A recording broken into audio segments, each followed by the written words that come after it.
avisa Héctor.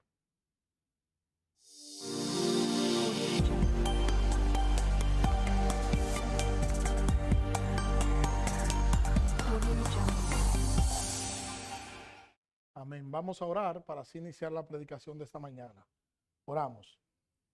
Señor, te adoramos, te bendecimos, damos gloria y honra a tu nombre en esta mañana. Gracias, Señor, porque a pesar de todas las vicisitudes, a pesar de los quebrantos y de las dificultades que nos presenta esta vida, a pesar de todo, Señor, tú nos permites poder reunirnos con la finalidad de nosotros exaltar y glorificar tu santo y divino nombre, Señor. Te pido que obres, que sigas obrando en esta mañana y que hable a nuestros corazones, Señor, que podamos entender que como creyentes nosotros tenemos que dominar la ira, no que la ira nos domine a nosotros. Obra conforme a tu gracia, a tu misericordia, a tu bondad, y que tu Espíritu Santo, Señor, aplique tu palabra a nuestras vidas, Señor, y que podamos meditarla, rumiarla y vivirla, Señor, conforme a tu misericordia, conforme, Señor, a tu voluntad. En el nombre de Jesús. Vamos a leer en la carta a los Efesios, capítulo 4, versículo 26 y versículo 27. Efesios 4, capítulo 4, versículo 26, versículo 27, y dice el texto bíblico: airaos, pero no pequéis, no se ponga el sol sobre vuestro enojo, ni deis lugar al diablo. Ese es nuestro texto de hoy. Vamos a estar hablando de la ira. No podríamos decir del pecado de la ira, o de Meliodas, ¿verdad? Podríamos, pero bueno, en sentido general, vamos a estar hablando de la ira. Hace un tiempecito,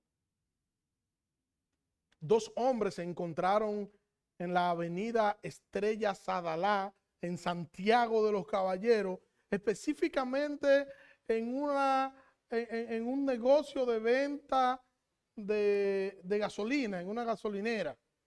Y ambos, cuando llegan, notaron que había un parqueo que estaba disponible, estaba desocupado, y el uno quería entrar al parqueo y el otro también.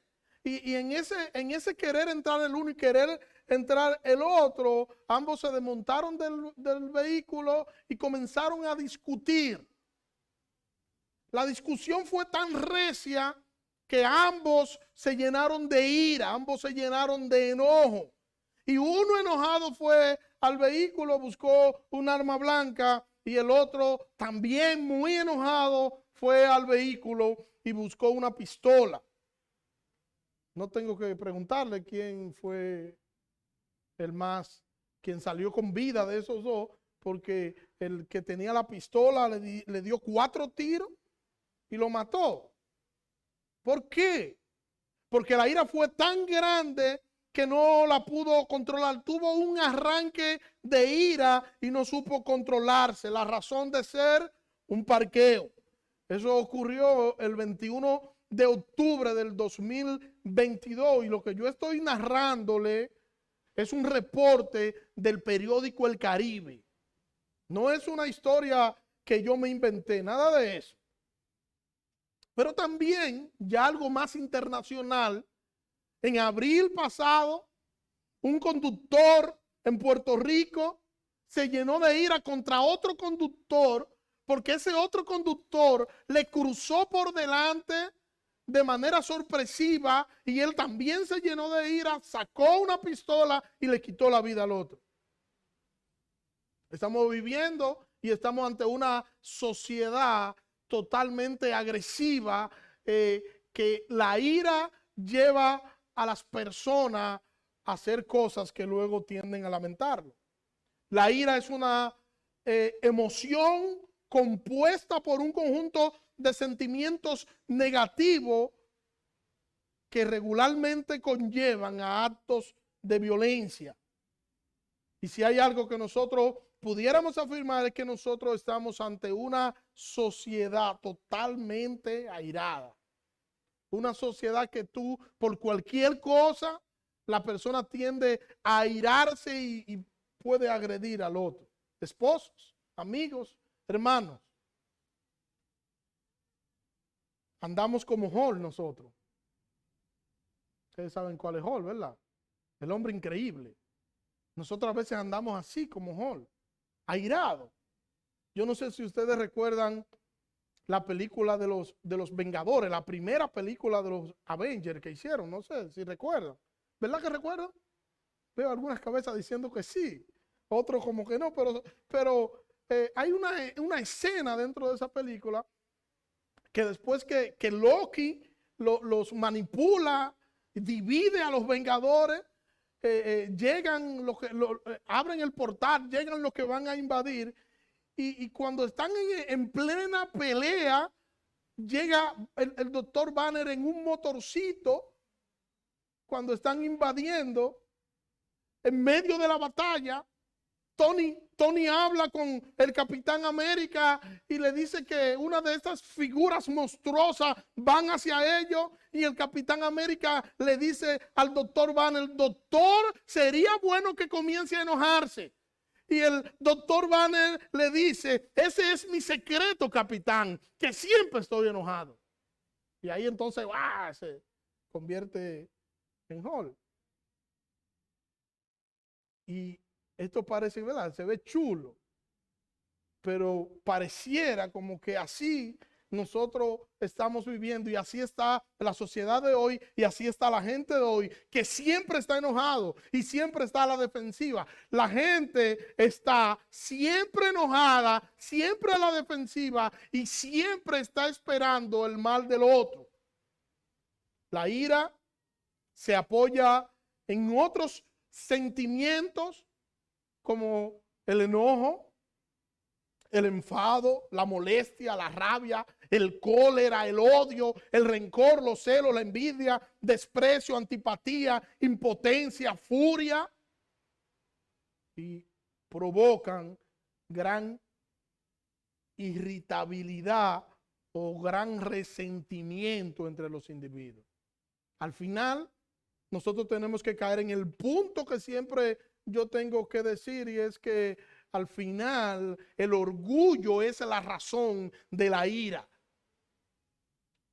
Tú te molestas porque alguien no hace lo que tú dices o lo que tú entiendes que es lo correcto. Los celos tienen su raíz en el orgullo, ¿verdad? Como ya le he dicho otras veces, que dice alguien que el orgullo es el terreno donde se siembran todos los pecados, y la ira no es la excepción a ello. Usted le dice a su hijo que haga tal o cual cosa, su hijo no lo hace, y no lo hace porque a veces los hijos no hacen lo que los padres le dicen, y eso es simplemente un detonante a la ira. Es como que a veces nosotros pensamos como que nuestros hijos son marionetas, y cuando nosotros le decimos algo, ellos simplemente, sin preguntar y sin decir absolutamente nada, van a obedecer y van a hacer exactamente lo que nosotros decimos, y las cosas no suceden así. Pero en todas las áreas de la vida, a veces nosotros tendemos a comportarnos así, a que las demás personas tienen que hacer lo que nosotros querramos, a que las demás personas tienen que hacer lo que nosotros digamos, y si eso no sucede así, entonces nosotros nos enojamos, nos molestamos y nos sentimos mal.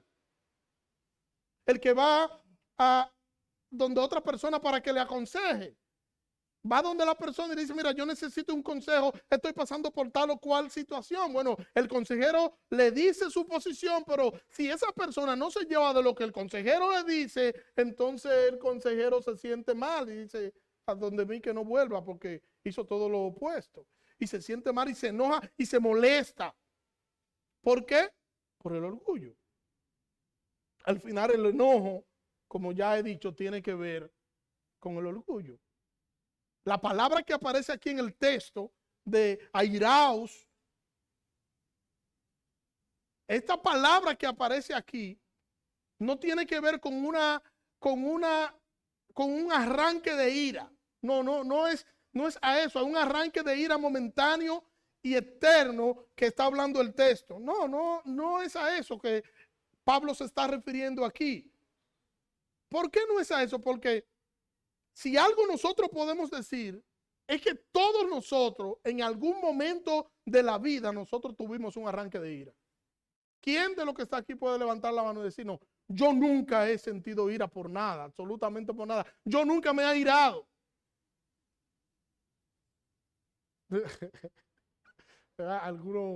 Algunos angelicales aquí diciendo que no, pero está bien. Todos nosotros, sin excepción a la regla, nos hemos airado y nos hemos sentido mal. Eso es prácticamente algo normal dentro de seres humanos caídos y pecaminosos.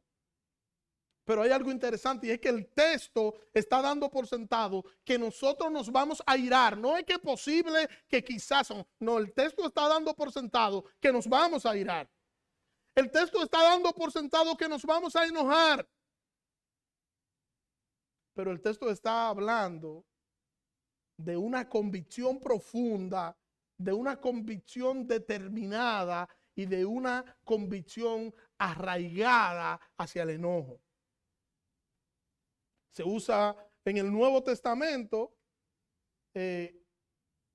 este tipo de ira que está hablando el apóstol Pablo, se usa como una representación de una emoción buena o de una emoción mala, dependiendo de los factores o de la motivación. La motivación de la ira o la motivación del enojo es lo que indica si es bueno o no es bueno. ¿Qué estamos diciendo? Bueno, Pablo está diciendo que pueden airarse, pero Pablo está diciendo que no pequen. O sea, él deja el abanico abierto, pero nos hace la sugerencia, la exhortación o la ordenanza de no pecar. ¿Está dando por sentado que vamos a pecar? Sí. Pablo está como si fuera legitimizando un tipo de ira, que es a lo que se llama una ira justa. ¿Existe la ira justa? Sí. Esa ira justa es el enojo hacia todo lo malo. Esa ira justa es el enojo hacia todo aquello que se opone al Señor, hacia todo aquello que se opone a la voluntad y al propósito del Señor. Es el enojo, en el caso de nosotros debería ser el enojo del pueblo de Dios hacia todo aquello que aborrece el Señor, o sea, hacia la maldad. Nosotros deberíamos sentir enojo hacia el mal. Y no sería algo negativo. Nosotros deberíamos llenarnos de enojo así cuando nosotros escuchamos personas que sin saber ni conocer ofenden al Señor, se levantan en contra del Señor, critican las cosas espirituales y se levantan contra la iglesia. Eso debería mover nuestras emociones. No es que yo escucho a una persona hoy hablando y diciendo todo lo que le dé su voluntad en contra del Señor, en contra de mi fe, en contra de las escrituras, y yo le voy a decir, oh, qué bien, qué chulo, vamos a almorzar juntos.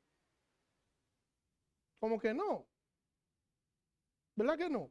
No deberíamos más bien considerar convivir con este tipo de personas que cuando hablan del Señor hablan de manera hiriente y de manera despectiva, no solo por ellos, sino porque eso debe afectarme por la relación que yo tengo con el Señor, y le voy a explicar más adelante por qué.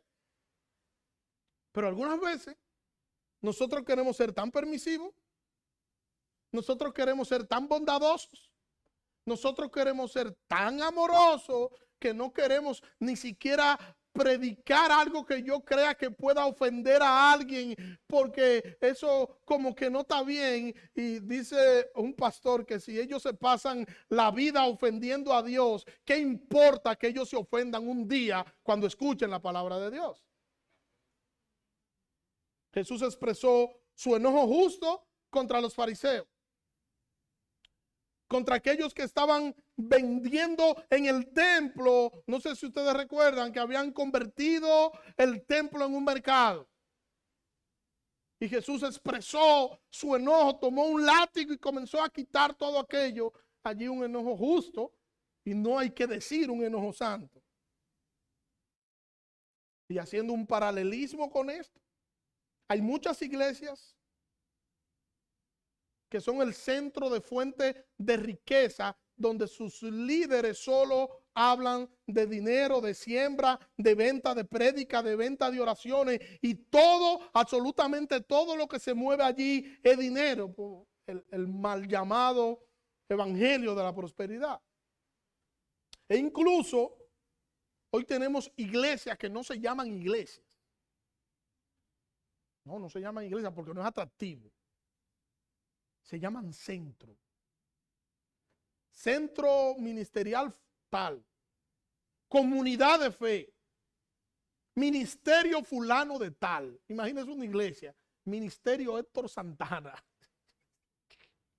Pues yo dije Héctor por decirlo, pero con nombre de persona. O sea, no es iglesia porque no es atractivo. Y lo que se suele buscar con este tipo de cosas es ser atractivo y poder vender un evangelio diluido. Y para tú poder complacer al mundo, tiene que terminar dándole la espalda a las enseñanzas bíblicas. Y la Biblia nos enseña que nosotros debemos entrarnos en las Sagradas Escrituras, arraigarnos de tal forma en ella que nosotros deberíamos, porque nos conviene, enseñar, predicar y vivir las Sagradas Escrituras. ¿Qué nos va a restaurar las Sagradas Escrituras? ¿Qué nos va a enseñar las Sagradas Escrituras? ¿Qué nos va a dar fuerza a las Sagradas Escrituras? O sea, no es negociable, o no debería ser negociable el hecho de que nosotros podamos diluir y que nosotros mañana digamos, señores, no estamos conectando con la comunidad, vamos a cambiarle el nombre a la iglesia. Porque cuando le cambiamos el nombre a la iglesia, la gente se va a interesar. ¿Y qué le vamos a poner? Comunidad de Fe el Mesías. Ya no es una iglesia. Pero sigue siendo iglesia, sí, pero es más atractivo para la gente. Y yo pienso, con todo esto, ¿cuál sería la reacción de Jesús ante lo que sucede con muchas iglesias hoy? ¿Cuál sería la reacción de Jesús? ¿Cómo reaccionaría Jesús ante todo esto si estuviera aquí en vez de 2000 años, estuviera hoy? ¿Cogería un látigo? Yo creo que no. Yo creo que muchas iglesias tuvieran cementerios privados al lado de la iglesia porque las cosas fueran mucho más fuertes que antes. El hecho que nosotros nos llenamos de ira si alguien habla mal de nuestro grupo, nosotros nos incomodamos. Todo el mundo peca menos nosotros. Nosotros somos bautistas y estamos salvos, sentados y satisfechos. Y nos creemos que nosotros tenemos el derecho a no trabajar, a no hacer nada, porque nosotros somos bautistas. Y nosotros exhibimos un grado de espiritualidad que en muchos casos no lo tenemos. Y la razón de ser de nosotros no debería ser, no, yo soy bautista, no, yo soy cristiano, lavado con la sangre de Cristo, siervo de Jesucristo, y yo vivo conforme a su palabra. Eso debería ser lo que nosotros digamos. Nuestro norte no es yo ser de tal o cual iglesia, sino que nuestro norte debe ser Cristo y nuestra razón debe ser vivir para su gloria. Pero muchas veces el celo ministerial también nos hace llenar de ira y no tomamos en cuenta que hay mucha gente que, a pesar de que en algunos que otros puntos tiene algo distinto a nosotros, o nosotros entendemos que han errado en tal o cual punto, pero también son lavados con la misma sangre que nosotros. Y descalificamos en medio de nuestro enojo porque ellos no son como nosotros. Recuerdan a los discípulos, Señor, vimos a uno por allí que estaban hablando de ti y se lo impedimos. Le dijimos que se callen porque ellos no andan con nosotros. Es que el que no es conmigo, contra mí es. Así nosotros descalificamos. A veces nos creemos los mejores. Y la Biblia nos enseña que cuando nosotros hagamos lo que tenemos que hacer, nosotros no debemos decir que somos los superhéroes del reino de los cielos. No es eso que dice. Cuando tú termines de hacer todo lo que tú tienes que hacer, declárate como un super saiyajin espiritual. No, no es eso. Es que te declare como siervo inútil. Y nosotros, no sé ustedes, pero yo me entro en ese grupo, no llegamos ni siquiera a siervos inútiles porque muchas veces ni siquiera hacemos lo que nosotros tenemos que hacer. Tenemos que ser honestos con nosotros mismos, porque nuestros hechos dicen muchas veces que el centro de nuestras vidas no es el Señor. Y no es lo que yo pueda decir solamente. Solamente no es solo lo que yo pueda decir, es que tiene que haber, ¿verdad?, una dicotomía entre lo que yo digo y entre lo que yo hago, entre mi accionar y mis palabras. Y muchas veces nosotros estamos más pendientes a cualquier cosa, a todas las cosas, menos a las cosas que tienen que ver con el Señor, o a las cosas que tienen que ver con nuestra vida espiritual, o a las cosas que tienen que ver con la iglesia, o a los medios de gracia que el Señor ha provisto para el crecimiento espiritual de nosotros. Y si el pastor me llama la atención para hablarme de cualquier tema que entiende, yo me siento mal. Y eso ni hablar de algunos que están en las iglesias, estoy hablando en las iglesias, y que ni siquiera se dejan pastorear. Y cuando escuchamos esto, y cuando nos dicen algo referente a eso, a veces lo que nos sentimos es enojados, porque nosotros hemos entendido que el evangelio se trata de nosotros, y a veces pensamos como que el evangelio es lo que es el evangelio porque nosotros estamos ahí, o la iglesia es lo que la iglesia es porque nosotros estamos ahí. Hermano, el evangelio no se trata de nosotros, el evangelio se trata de Cristo. Jesucristo es, y es por Jesucristo y para Jesucristo. Jesucristo es la razón de ser, y Jesucristo fue quien murió en la cruz del Calvario por nosotros. O sea, el evangelio no se trata de nosotros, no es el mensaje de Daniel, es el mensaje de Cristo el que murió en la cruz del Calvario por nosotros. Y todo eso, ¿por qué? Todo eso porque la verdad en un corazón no arrepentido, la verdad produce enojo. Y esa misma verdad en un corazón arrepentido produce gozo y produce humillación. Martín Lutero sintió enojo cuando fue a Roma y allí vio que se vendía absolutamente todo, que la salvación se vendía. Él encontró en las escrituras que la salvación es por gracia, pero la iglesia necesitaba dinero para construir la Basílica de San Pablo. Y la mejor idea que tuvo la iglesia fue vender las indulgencias, donde tú podías comprar tu salvación, donde tú podías comprar la salvación de un ser querido que había muerto como sea, estaba en el supuesto purgatorio. Cuando tú echabas el dinero, entonces inmediatamente él era sacado de allí y llevado a otro lugar de descanso. Y la iglesia entregaba un certificado y con eso ya era suficiente. Y esta práctica molestó de tal manera a Lutero que Lutero no podía vivir en paz viendo estas cosas que estaba haciendo la iglesia. Lo que se hace contra Dios y contra la iglesia debería causarnos enojos a nosotros. Yo no debo pasar por alto a quienes hacen cosas de manera intencional para tratar de ridiculizar la iglesia o para tratar de ridiculizar el nombre del Señor, aunque sé que nunca lo van a conseguir. Ese enojo que su motivo está en la honra del Señor y no en nosotros, es un enojo justo. El motivo de ese enojo está en la honra de nuestro Salvador, no en nuestro ego y en nuestras posiciones y en nuestras emociones. Deberíamos llamar cada cosa por su nombre.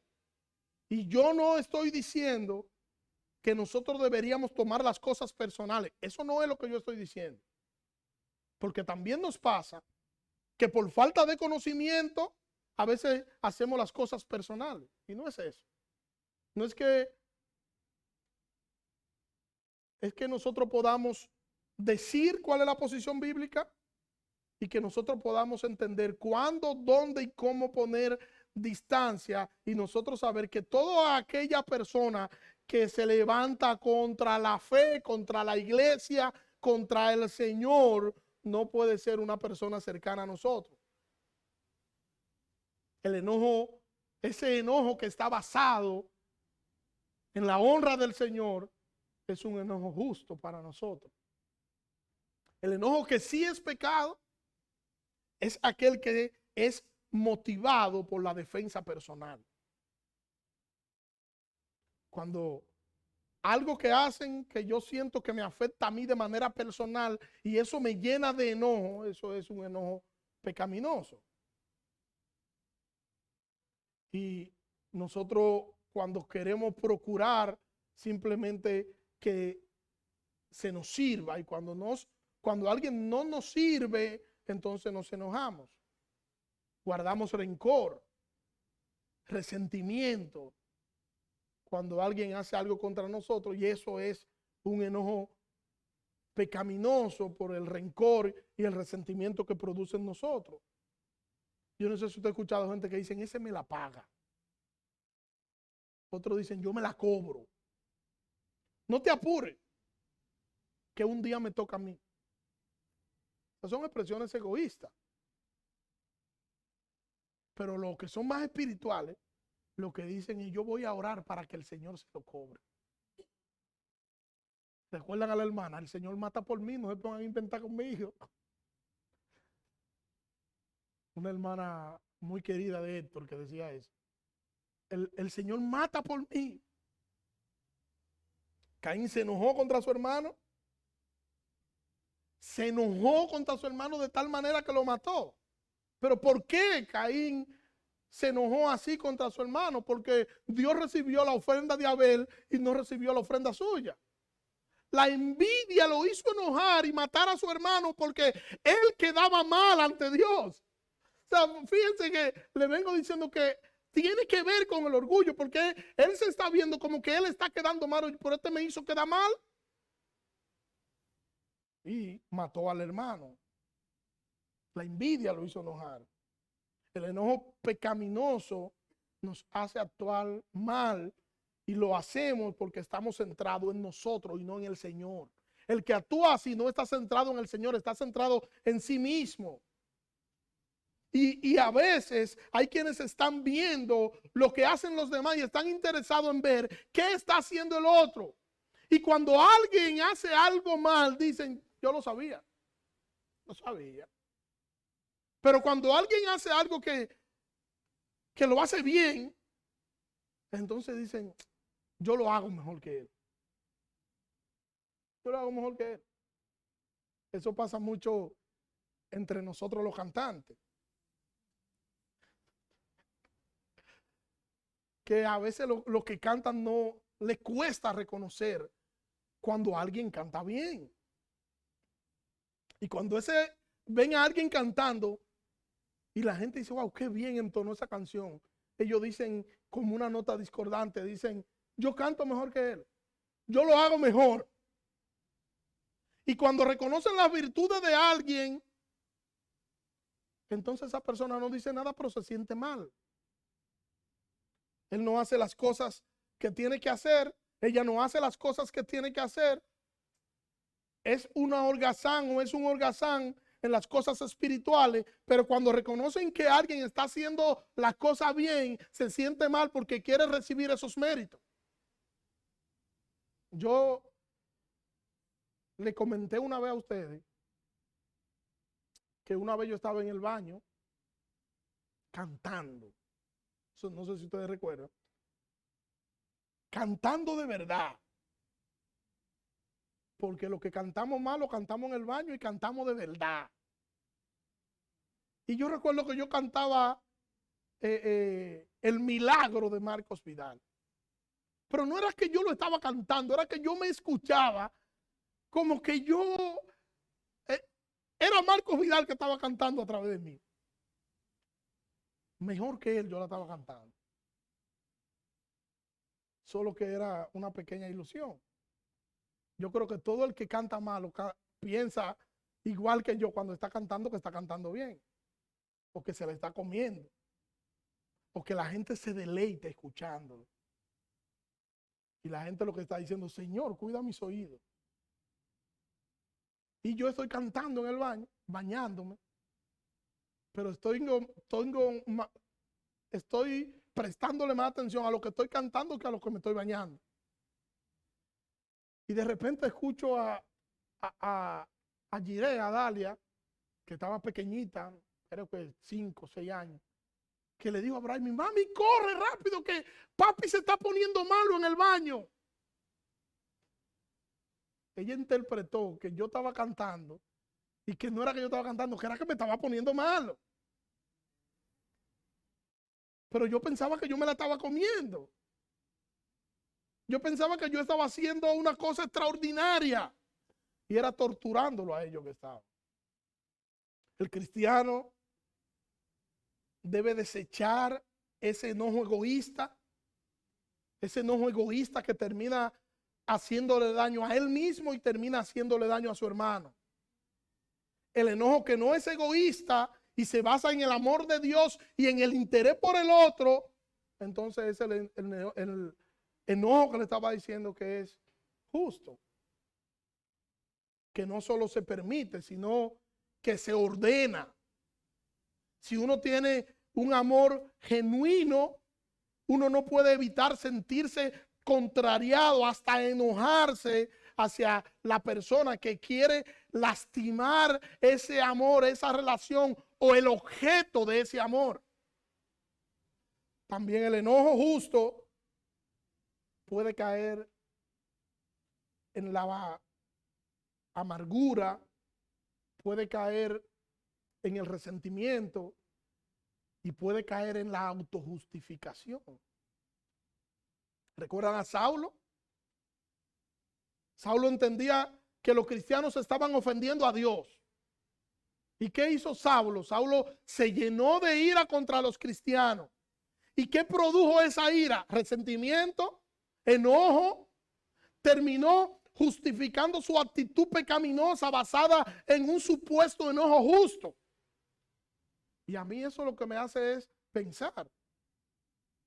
Y me hace meditar en que muchas veces yo pudiera estar pensando que estoy haciendo algo bien y en realidad estoy chocando contra la voluntad de Dios, que yo tengo que irme a las escrituras para yo poder colar las cosas por allí, para que no me pase que yo crea que estoy haciendo algo bien, pero estoy contradiciendo la palabra de Dios. Que a veces yo pueda estar descalificando a alguien y ese alguien ser quien está haciendo lo correcto, como le pasó a Saulo. Por eso nosotros debemos cuidarnos, nosotros deberíamos evaluarnos, mantenernos constantemente evaluándonos, examinándonos, ajustándonos, para nosotros no caer en este tipo de práctica y saber que lo más importante no somos nosotros, o el más importante no soy yo. Que nosotros debemos procurar que agradar al Señor y no hacer que los demás nos agraden a nosotros, sino que la razón de ser debería ser la gloria de nuestro Señor. Que nosotros tenemos la palabra de Dios, pero no es para nosotros manipular la palabra de Dios para que el otro haga lo que yo quiero, sino que tenemos la palabra de Dios para que la palabra de Dios sea nuestro guía, para que la palabra de Dios sea quien nos ilumine el camino y nos guíe en medio de este mundo. Pablo prosigue diciendo que no se ponga el sol sobre nuestro enojo y que no demos lugar al diablo.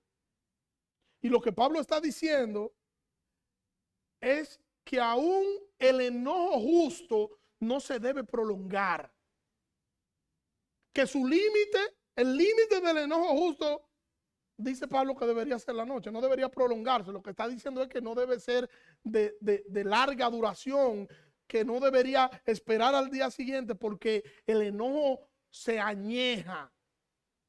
Y cuando el enojo se añeja, entonces nosotros no vamos a poder detener los sentimientos de ira y trataremos las cosas como algo personal contra nosotros y no trataremos las cosas de manera justa. Romanos capítulo 12, versículo 17. No paguéis a nadie mal por mal, procurad lo bueno delante de todos los hombres, si es posible, en cuanto dependa de vosotros, estar en paz con todos los hombres. No os venguéis vosotros mismos, amados míos, sino dejad lugar a la ira de Dios, porque Cristo está, mía es la venganza, yo pagaré, dice el Señor. Así que si tu enemigo tuviere hambre, dale de comer. Si tuviere sed, dale de beber, pues haciendo esto, ascuas de fuego amontonará sobre su cabeza. No seáis vencidos de lo malo, sino vence con el bien el mal. Nosotros tenemos que aprender que cuando alguien nos hace algo, nosotros debemos perdonarlo y dejar lugar a la ira de Dios o a la venganza del Señor. Pero no es que yo diga, no, yo no le voy a hacer nada, Señor, mátalo tú. O como la hermana que yo le decía que estaba orando por el esposo en la iglesia y ella oraba en voz alta, ay Señor, Señor, llévatelo. Ay Señor, mátalo. No así. Que nosotros seamos honestos y que nosotros vayamos al Señor con buenas intenciones hacia aquel que nos ha hecho daño. Eso es lo que la Biblia nos enseña. Que mi intención sea buena a pesar de que el otro me haga cosas malas. Hay gente que a mí me ha profetizado cosas feas. Y como quiera yo la gente lo trato bien. Hay gente que yo tengo razones más que suficientes para yo tratarlo de lejos. Pero el Señor ha sido misericordioso conmigo. Una gente que le diga a usted, se te van a explotar las 4 gomas del carro. Y de repente, ¡pum!, se te explotan las 4 gomas del carro. Una gente así tú no la quieres de cerca, ¿verdad? O es brujo o es evidente. O sea, hay gente que nosotros tenemos que chancearlo y amarlo, a pesar de que quizás han hecho algo contra nosotros. Amén. ¿Verdad, Héctor? Amén. Que un día me dijo, te vas a caer en esa escalera que está muy inclinada. Yo le hice el cuento. Me fui con 2 botellones de agua. Una semana con un dolor en una pierna. Cuando va a decir algo, yo le digo, no me diga nada, ya quédate callado, por favor. No diga nada. Bueno, pero nosotros, por más que nos sintamos molestos porque alguien nos haya hecho algo o porque alguien haya hecho algo en contra de nuestra fe, nosotros tenemos que entender que no es un asunto personal y no deberíamos prolongar ese enojo a largo plazo, a largo tiempo, ni siquiera al día siguiente, sino que tenemos un límite de medianoche, o sea, tiene una fecha de vencimiento momentáneo, o debería tener el enojo en el cristiano una fecha de vencimiento momentáneo. Debemos desechar la mentira, dice el apóstol Pablo en los versículos que anteceden lo que yo leí. Debemos desechar la mentira y hablar la verdad los unos con los otros, entendiendo que somos miembros del cuerpo de Cristo y que somos comprados por la misma sangre. Somos del Señor y debemos procurar hablar verdad entre nosotros sin altivez, ni creyéndonos que nosotros somos los mejores, sino pensar de nosotros con cordura. Pensar con los pies sobre la tierra y entender que la ira mata y la ira termina haciéndonos daño. La ira le hace daño o le hace más daño a quien la manifiesta que a quien la provoca. Usted me hace enojar, me hace airar y esa ira me hace más daño a mí que a usted por muchas razones que no voy a mencionar ahora. Y nosotros debemos dejar que sea el Señor quien se encargue de dar la paga a cada quien.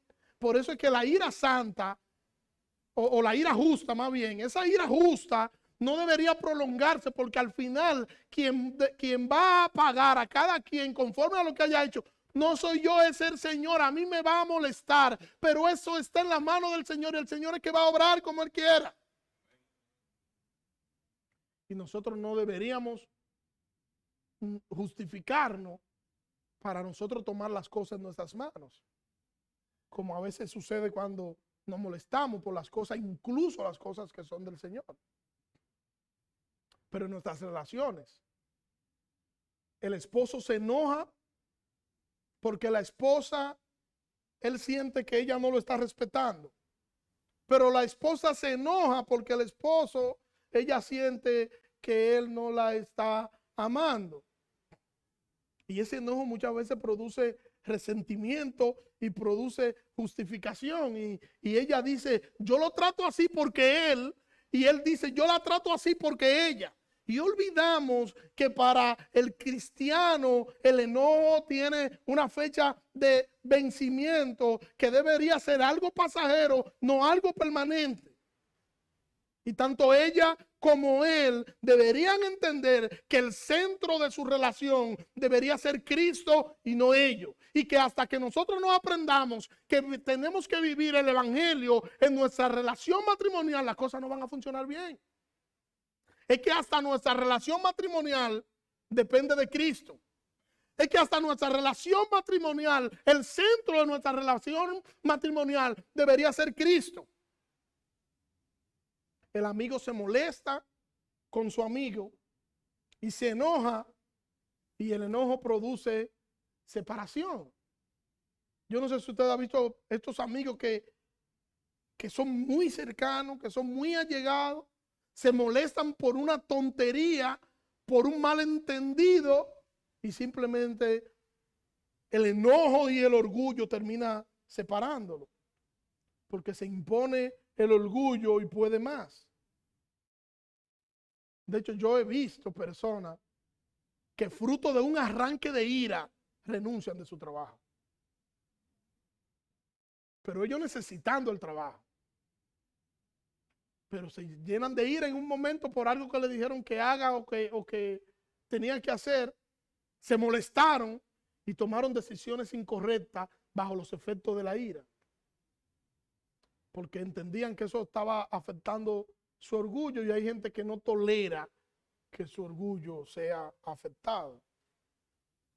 Hay gente que no tolera eso. Y nosotros como cristianos, ¿nos vamos a irar? Sí, nos vamos a irar. ¿Sentiremos enojo? Claro. Hay momentos que vamos a creer que vamos a explotar. Ahora, en esos momentos de ira y en esos momentos de enojo, nosotros tenemos que acudir a la palabra de Dios, aplicar la palabra de Dios que nos dice a nosotros que tenemos que tener dominio propio y que tenemos que entender que la razón de ser de todas las cosas, incluyendo de mí mismo, debería ser Cristo. Y cuando yo miro las cosas desde el punto de vista de Cristo, no mía, entonces yo manejo el enojo de otra manera. Nosotros debemos ir a Cristo cuando nosotros nos sintamos enojados.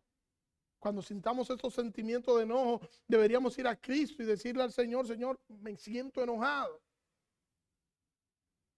Porque la ira, el enojo, nos puede llevar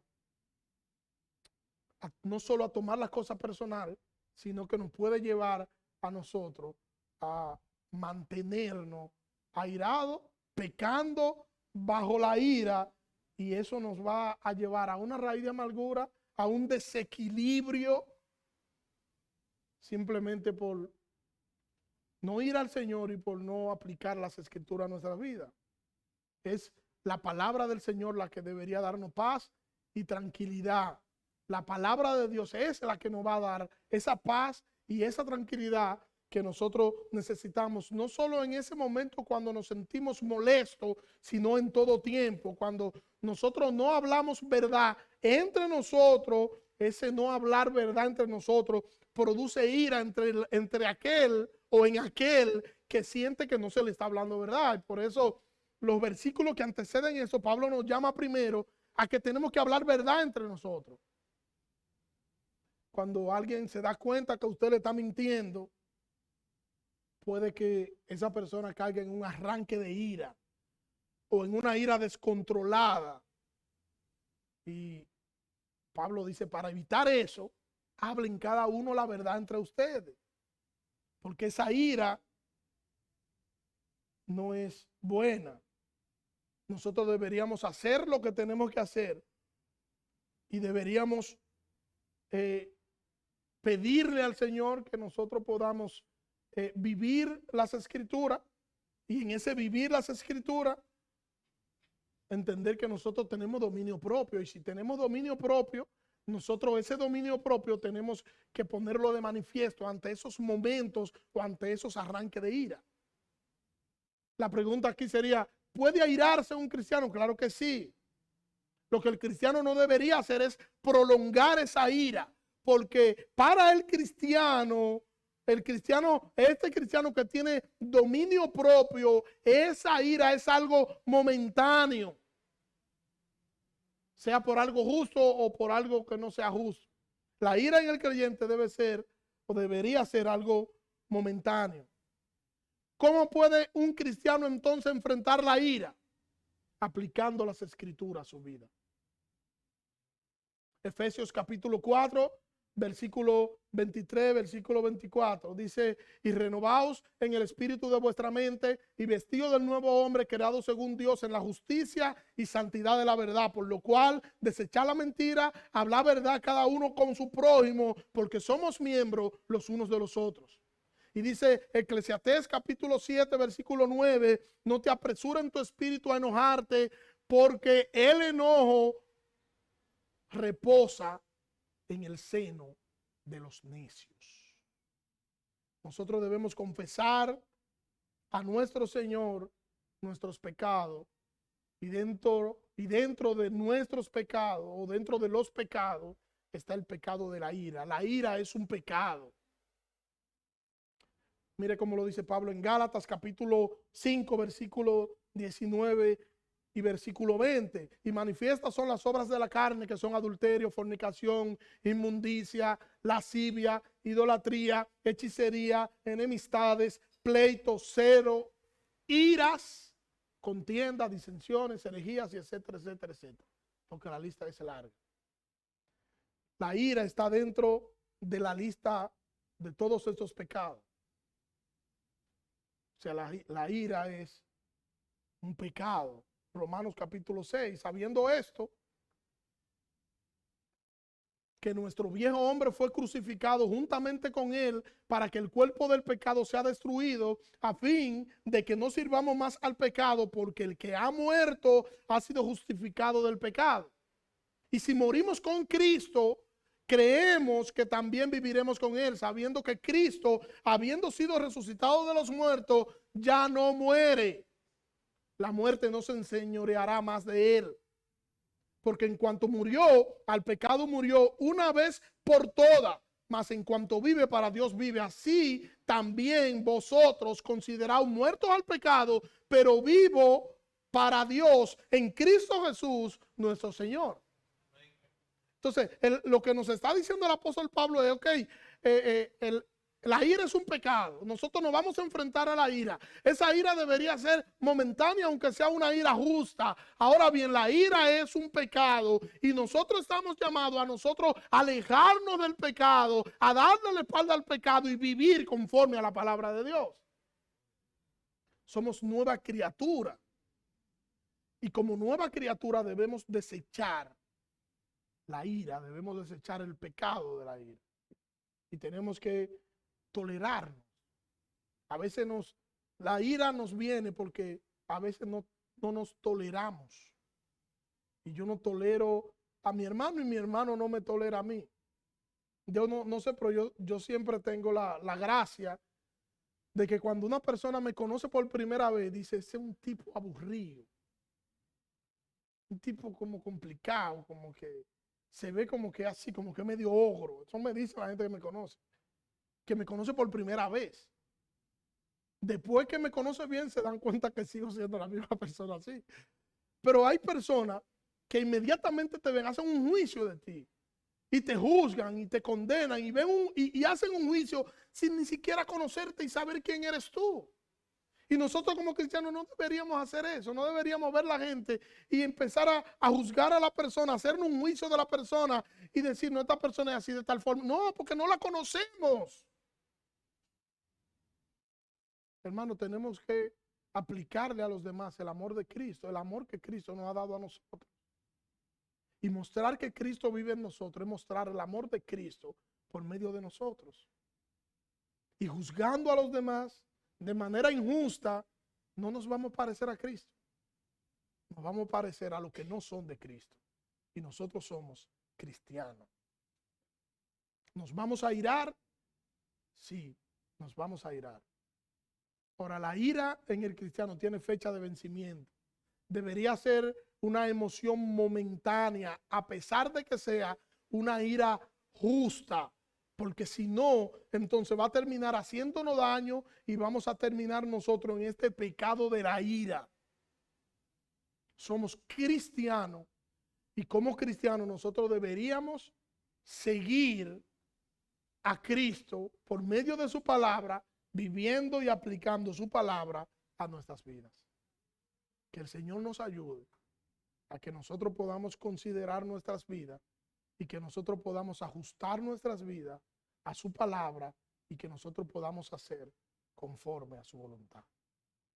Oremos. Señor, gracias. Gracias por tu palabra, Señor. Ayúdanos, Señor. Ayúdanos, Señor, a nosotros poder reflexionar, Señor, en cómo nos comportamos, en cómo reaccionamos. Señor, en lo fácil que a veces nos molestan las cosas y en cómo a veces hacemos las cosas personales. Ayúdanos, Señor, a que nosotros podamos ajustar nuestras vidas y que nosotros podamos entender que en todas circunstancias estamos llamados a honrarte y a glorificarte, a dar honra y gloria, Señor, a tu nombre. Conforme, Señor, a tu misericordia y conforme, Señor, a tu voluntad. En el nombre de Jesús. Amén. Dios le bendiga.